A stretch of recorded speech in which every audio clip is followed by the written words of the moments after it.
Hello friends, welcome to जिक India.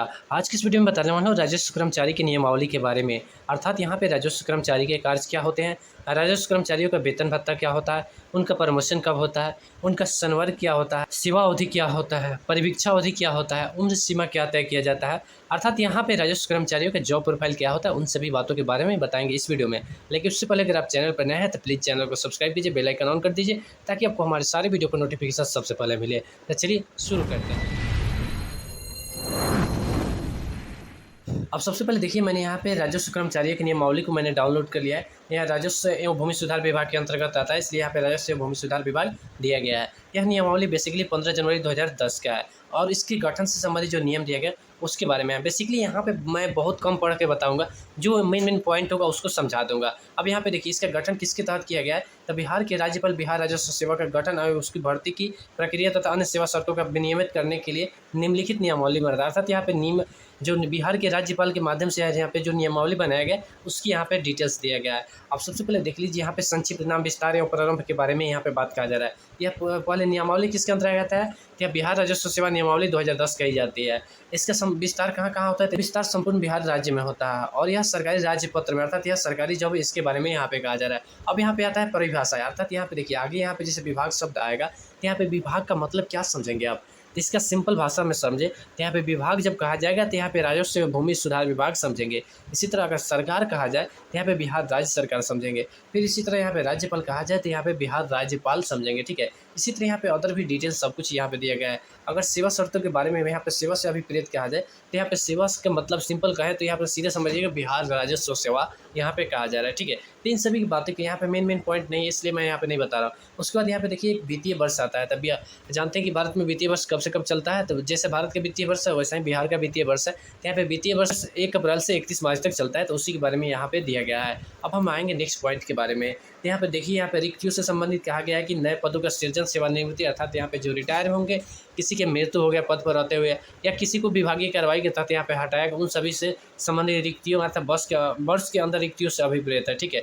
अब यहाँ पे आएंगे निचले पॉइंट के बारे में, तो सेवा का गठन, संवर्ग एवं पदों का वर्गीकरण मतलब कहा जा रहा है, ठीक है। तो यहाँ पे किसके तहत यहाँ पे गठन किया गया है, तो यहाँ बेसिकली बिहार राजस्व सेवा का गठन किया गया है और इसकी संबंधित नियमावली के बारे में यहाँ पे दिया गया है, जो सरकार द्वारा समय समय पर तय किए जाते हैं उसके अनुसार यहाँ पे किया जाएगा, ठीक है। यानी इसमें सरकार अपने अनुसार यहाँ पे सीटों की संख्या घटा सकती है, बढ़ा सकती है। इसी तरह वेतन भत्ता के बारे में भी यहाँ पे नियम है। अब यहाँ पे आता है भर्ती की प्रक्रिया एवं अनुपात, अर्थात भर्ती की प्रक्रिया क्या है एवं अनुपात क्या है, इनके बारे में कहा जा रहा है, ठीक है। तो यहाँ पे देखिए बेसिकली कहा जा रहा है यहाँ पे रिक्तियों की अवधारणा एवं आयोग की इसकी सूचना। बेसिकली क्या है, यहाँ पे सरकार द्वारा कहा जा रहा है प्रत्येक वर्ष की 1 अप्रैल को उस वर्ष अंचल निरीक्षक या उसके समकक्ष ग्रेड में सीधी भर्ती या पदोन्नति द्वारा भरे जाने वाली रिक्तियों की गणना करेगी। अर्थात यहाँ पे इसके समकक्ष जो अधिकारी होंगे, अर्थात यहाँ पे अंचल निरीक्षक, बेसिकली अंचल निरीक्षक क्या होता है, जो राजस्व कर्मचारी होता है उसके बाद इनका जो फर्स्ट प्रमोशन होता है वही अंचल निरीक्षक बनते हैं। लेकिन कितने दिनों बाद बनते हैं इसके बारे में मैं आगे बताने वाला, कि यहाँ पे संक्षिप्त में बताऊँ, कोई भी राजस्व कर्मचारी यहाँ पे 10 वर्ष पश्चात यहाँ पे क्या होता है, अंचल निरीक्षक बनते हैं, लेकिन सारे के सारे अंचल निरीक्षक नहीं बनते हैं, ठीक है।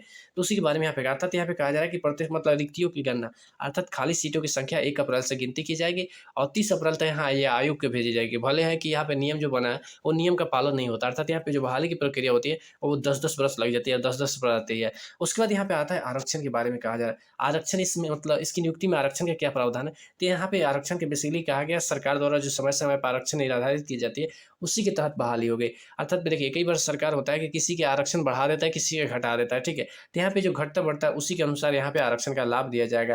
फिर यहाँ पे उम्र सीमा के बारे में बात करें तो यहाँ पे न्यूनतम उम्र सीमा है 21 वर्ष, अर्थात 21 वर्ष से कम आयु के है तो आप इसमें सिलेक्शन नहीं हो पाएंगे। जबकि पंचायत सचिव के पद पर न्यूनतम उम्र सीमा के बारे में बात करें तो वहाँ पर सिर्फ 18 वर्ष है। और अधिकतम आयु सीमा के बारे में बात करें तो यहाँ पे अधिकतम आयु सीमा जो राज्य सरकार तय करेगी उसी के अनुसार होगा। उसके बाद यहाँ पे कालावधि के बारे में, अर्थात कितने दिन को मतलब यहाँ पे नौकरी होगी उसके बारे में, या किसके अंतर्गत आएगी, तो यह बेसिकली राज्य सरकार के कार्मिक एवं प्रशासनिक सुधार विभाग द्वारा जो समय समय पर जो कालावधि तय किया जाएगा उसी के अंतर्गत है। यह किसके अंतर्गत होगा, कार्मिक एवं प्रशासनिक सुधार विभाग के अंतर्गत।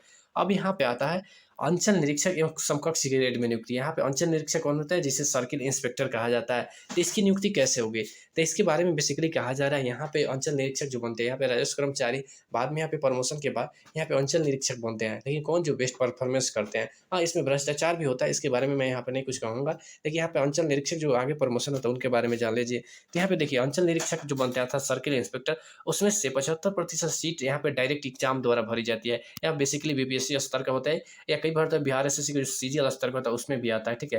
तो यहाँ पे डायरेक्ट 75% सीट को भर दिया जाता है और जो बचे हुए 25% सीट है उनको यहाँ पे प्रमोशन के माध्यम से भरा जाता है, उसके बारे में मैं आगे बताऊँगा। और इसकी यहाँ पे देखिए इसकी भर्ती के लिए अर्थात यहाँ पे कौन सिलेक्शन होते हैं, जैसे यहाँ पे राजस्व कर्मचारी इंटर स्तरीय, लेकिन यहाँ पे अंचल निरीक्षक वही बनेंगे जो किसी भी अर्थात स्नातक पास होंगे वही बनते हैं। अब यहाँ पे देखिए जो 25% सीट है उसके बारे में यहाँ पे कहा जा रहा है कि 25% सीट यहाँ पे क्या होगा कि राजस्व कर्मचारी जो होंगे उसको यहाँ पे पदोन्नत करके अर्थात यहाँ पे विभागीय परीक्षा पास करके और तब जाके यहाँ पे होगा। लेकिन ये कब बनेंगे? 10 साल बाद। उसके बारे में यहाँ पे निचले पॉइंट में देखेंगे, आवेदक को राजस्व कर्मचारी को 10 वर्ष की सेवा एवं संपुष्ट होना आवश्यक होगा। अर्थात इसकी विभागीय परीक्षा अर्थात अंचल निरीक्षक बनने के लिए 10 वर्ष आपको पहले नौकरी करना होगा, उसके बाद ही बन सकते हैं। उसके बाद यहाँ पे नेक्स्ट पॉइंट के बारे में कहा जाए, मतलब आवेदक अर्थात इसके जो भी आवेदक होंगे राजस्व कर्मचारी के, उनको सरकार द्वारा जो समय समय पर विभागीय परीक्षा आयोजित किया जाएगा उसको पास करना होगा। अब यहाँ पे हम बात करेंगे अंचल अधिकारी या समकक्ष ग्रेड अर्थात उसके बराबर में जो ग्रेड होता है उसमें प्रोन्नति के बारे में। यहाँ पे अंचल अधिकारी में कौन बनेंगे? तो यहाँ अंचल अधिकारी में देखिए बहुत सारे पद यहाँ पे बीपीएससी के माध्यम से डायरेक्ट भी होते हैं, मतलब डायरेक्ट आते हैं। और यहाँ पे इसमें प्रमोशन के माध्यम से बनना चाहें तो यहाँ पे राजस्व कर्मचारी डायरेक्ट अंचल अधिकारी नहीं बन सकता है। यहाँ पे क्या होगा, अंचल निरीक्षक जो होते हैं वहीं अंचल अधिकारी के पद पर आएंगे। अब यहाँ पे देखिए बहुत सारे लोगों का सवाल है कि राजस्व कर्मचारी कहाँ तक जा सकते हैं। तो राजस्व कर्मचारी फर्स्ट यहाँ पे जो प्रमोशन होगा वे अंचल निरीक्षक बनेंगे। सेकेंड प्रमोशन इसमें बहुत कम ही लोग आ पाएंगे, ठीक है, वे अंचल अधिकारी तक आ सकते हैं। हाँ, और जो यहाँ पे कहेंगे जो 4000 सीटों है ना, इसमें से लगभग 2 से 3-5 लोग, ठीक है, यहाँ पे भूमि सुधार उप समर्था के पद तक आ सकते हैं। लेकिन इससे भी कम भी आएंगे, बहुत कम इस पे संभावना है, ठीक है। देखिए यहाँ तक बहुत मतलब यहाँ पे तो कुछ लोग पहुँच जाएंगे, लेकिन यहाँ तक शायद ही कोई पहुँचे, ठीक है। अर्थात अगर बात करें तो यहाँ पे अंचल अधिकारी तक पहुँच सकते हैं। अब इसके बाद हम बात करेंगे यहाँ पे भूमि सुधार उप समर्था के बारे में। अर्थात इसमें या इसके समकक्ष जो भी पद होता है इसमें कौन आएंगे? तो यहाँ पे अंचल अधिकारी या उसके समकक्ष जो अधिकारी होते हैं वही लोग इसमें प्रमोशन करके आएंगे। ये नहीं कि यहाँ पे अंचल निरीक्षक और डायरेक्ट यहाँ पे भूमि सुधार उप समर्था बन जाएंगे, ऐसा नहीं है। अभी उसके बाद यहाँ पे नेक्स्ट पद आता है जिला भू अर्जन पदाधिकारी। इसमें क्या होता है, जो भूमि सुधार उप समर्था होंगे वहीं प्रमोशन करके यहाँ पे जिला भू अर्जन पदाधिकारी या समकक्ष ग्रेड में उनको प्रमोशन मिलेगा।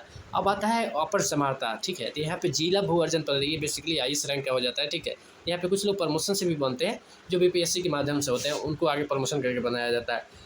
तो यहाँ पे बेसिकली क्या होता है, अपर समर्था भू हदबंदी या समकक्ष ग्रेड में पदोन्नति। अर्थात यहाँ पे प्रमोशन के बारे में कहा जाता है। ये अपर समर्था यहाँ भी जिला भू अर्जन पदाधिकारी होते हैं, उनको यहाँ पे प्रमोशन करके यहाँ पे अपर समर्था बनाया जाता है। अब यहाँ पे देखिए विभागीय प्रोन्नति समिति की संरचना एवं कार्य के बारे में दिया गया है। अर्थात देखिए अंचल अधिकारी एवं समकक्ष ग्रेड अर्थात यहाँ पे अंचल अधिकारी जो कि ब्लॉक लेवल अंचल लेवल पर होते हैं एवं समकक्ष ग्रेड या उससे ऊपर के ग्रेड में प्रोन्नति के लिए विभागीय प्रोन्नति समिति की संरचना निम्न रूप में होगी। अर्थात यहाँ पे सिंपल भाषा में कहें तो इसमें पदोन्नति जो होगी अर्थात प्रमोशन होगा, इसकी एक संरचना बनाई गई है।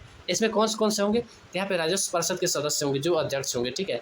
फिर प्रधान सचिव, सचिव, कार्मिक या प्रशासनिक सुधार विभाग के सदस्य होते हैं। इन सभी को यानी प्रमोशन के लिए या इससे संबंधित वेतन भत्ता को बढ़ाने के लिए यहाँ पे मेनली जो होते हैं ना यही लोग के नेतृत्व में होता है। और इसमें जो सदस्य होते हैं उनके यहाँ पे नाम दिया जाता है। फिर इसमें आता है प्रधान सचिव या सचिव या खाद्य भूतत्व विभाग इसके सदस्य, यानी सब ये लोग शामिल होते हैं। अब यहाँ पे बात करें विभागीय प्रोन्नति समिति, किसी उम्मीदवार की प्रोन्नति के लिए अपेक्षित योग्यता धारित करने के संबंध में सरकार को परामर्श देगी। अर्थात यही जो समिति अर्थात इस समिति के जो लोग हैं यही लोग बोलेंगे, सरकार को परामर्श देंगे कि इन लोगों का प्रमोशन कीजिए, इनके बारे में यहाँ पे कहा जा रहा है। अब यहाँ पे जो समिति सलाह देगी उसके बाद सरकार यहाँ पे अपने अनुसार यहाँ पे अंतिम विचार करेगी, ठीक है, कि प्रमोशन देना है या नहीं देना है, उसके बारे में कहा जा रहा है। अब यहाँ पे देखिए सेवा के अधिकतम वेतनमान के ग्रेड में अर्थात यहाँ पे सैलरी के बारे में वेतनमान के ग्रेड में प्रोन्नति के लिए विचारार्थ विभागीय प्रोन्नति समिति के अध्यक्ष बिहार लोक सेवा आयोग के अध्यक्ष या सदस्य होंगे। अर्थात यहाँ पे जो वेतन होगा ना या विभागीय प्रोन्नति, इसके जो हेड होंगे अर्थात अध्यक्ष, इसमें कौन होंगे? या तो बीपीएससी के अध्यक्ष होंगे या सदस्य जो होंगे वहीं इसके मतलब हेड होते हैं। अब यहाँ पे हम बात करेंगे परिवीक्षा अवधि एवं संपुष्टि के बारे में। तो बेसिकली परिवीक्षा अवधि क्या होता है? देखिए जब आपका जॉब होगा राजस्व कर्मचारी के पद पर पहली बार, तो वहाँ पे 2 साल के लिए ही सिर्फ जॉब होगा, ठीक है। और इस 2 साल की सेवा के दौरान आपका सेवा संतोषजनक होना चाहिए, अर्थात आपके ऊपर कोई भी भ्रष्टाचार का मामला नहीं आना चाहिए, साथ ही आपके ऊपर कोई विभागीय कार्रवाई नहीं होना चाहिए, ठीक है। अगर इस तरह की कार्रवाई होता है तो यहाँ पे अगर इस तरह का मामला आपके ऊपर है तो क्या होगा कि आपकी सेवा समाप्त कर दी जाएगी। अर्थात आपको यहाँ पे 2 साल की सेवा के दौरान संतोषजनक यहाँ पे कार्य करना होगा, साथ ही 2 साल के पश्चात यहाँ पे विभागीय परीक्षा आयोजित किया जाएगा और उस विभागीय परीक्षा में आपको पास करना होगा, तब जाके यहाँ पे परमानेंट किया जाएगा। अगर कोई यहाँ पे पास नहीं होता है और उसके पदाधिकारी को लगता है यहाँ पे कोई गलती हो गया है या कोई मिस्टेक हो गया, तो वहाँ पे एक परिवीक्षा अवधि और दे देगी। अर्थात पहले एक परिवीक्षा अवधि मिलेगी जो 2 साल की होगी और एक अवधि और दे देगी। उस दौरान आपका सेवा संतोषजनक होना चाहिए, साथ ही आपको विभागीय परीक्षा में उत्तीर्ण होना चाहिए, तब जाके यहाँ पे आपका परमानेंट होता है। अगर इस परीक्षा में उत्तीर्ण नहीं होते हैं अर्थात 1 साल की परीक्षा होती है, अर्थात तीसरे साल में तब आपकी यहाँ पे सेवा समाप्त कर दी जाएगा। उन सभी के बारे में यहाँ पे दिया गया है, ठीक है, उन सभी के डिटेल्स दिया गया है। अब यहाँ पे देखिए उसके बाद यहाँ पे कहा जा रहा है प्रथम वेतन वृद्धि के पश्चात अगली वेतन वृद्धि, अर्थात द्वितीय वेतन वृद्धि तभी होगी जब आप विभागीय परीक्षा में उत्तीर्ण होंगे, तभी जाकर आपकी द्वितीय वेतन वृद्धि होगी। अब यहाँ पे देखिए संपुष्टि के बारे में दे रहा है, अर्थात यहाँ पे देखिए अगर किसी की परीक्षा अवधि समाप्त हो जा रहा है, ठीक, तो यहाँ पे निम्नलिखित शर्तों के अधीन सेवा में संपुष्टि का पात्र होगा। यहाँ पे बेसिकली क्या होगा, केंद्रीय परीक्षा समिति राजस्व परिषद द्वारा आयोजित की जाने विहित विभागीय परीक्षा जिसके लिए विषयों का निर्धारण, अर्थात इसके विषय क्या होंगे, इसका निर्धारण कार्मिक एवं प्रशासनिक सुधार विभाग तथा राजस्व परिषद की सहमति से किया जाएगा। मैं उत्तीर्णता प्राप्त कर लिया हूँ, तब जाके यहाँ पे आपको नेक्स्ट स्टेप में बढ़ाया जाएगा, ठीक है। अब यहाँ पे आता है समय समय पर विहित किया जाना प्रशिक्षण प्राप्त कर लिया, प्रशिक्षण के दौरान यहाँ पे अंत में जो विभागीय परीक्षा होता है उसमें आपको उत्तीर्ण करना हो। साथ ही आपका आचरण यानी सही होना चाहिए एवं सेवा संतोषजनक होना चाहिए, तब जाकर यहाँ पर आप कंटिन्यू हो पाएंगे। अब यहाँ पे लेकिन यहाँ पे एक छूट दिया गया है, परंतु नियम 3 क के तहत सेवा में शामिल कर्मियों के लिए विभागीय परीक्षा उत्तीर्ण होने की अनिवार्यता नहीं रहेगी। अर्थात यहाँ पे बात करें नियम 3 जो कह दिया गया है, इसमें अगर आप पास नहीं होते हैं तो नियम 3 क के तहत यहाँ पे आपकी अनिवार्यता नहीं रहेगी, अर्थात विभागीय परीक्षा अनिवार्यता नहीं रहेगी। यहाँ पे नियम 3 क के बारे में नहीं दिया गया, इसका डिटेल्स आप गूगल से चेक कर सकते हैं। अब यहाँ पे बात करें वेतन या वरीयता के बारे में, तो यहाँ पे वेतन के बारे में कहा जा रहा है विभिन्न ग्रेडों के पदों के वेतनमान अनुसूची 1 में दिए गए विवरण के अनुसार या समय समय पर सरकार द्वारा पुनर्लिखित उसके समकक्ष वेतनमान के अनुसार, अर्थात यहाँ पे जो सरकार समय समय पर तय करेगी वही वेतनमान होगा। उसके बाद यहाँ पे वरीयता के बारे में बात करें तो यहाँ पे कार्मिक एवं प्रशासनिक सुधार विभाग द्वारा जो समय समय पर वरीयता तय किया जाएगा उसी के अनुसार यहाँ पे होगा।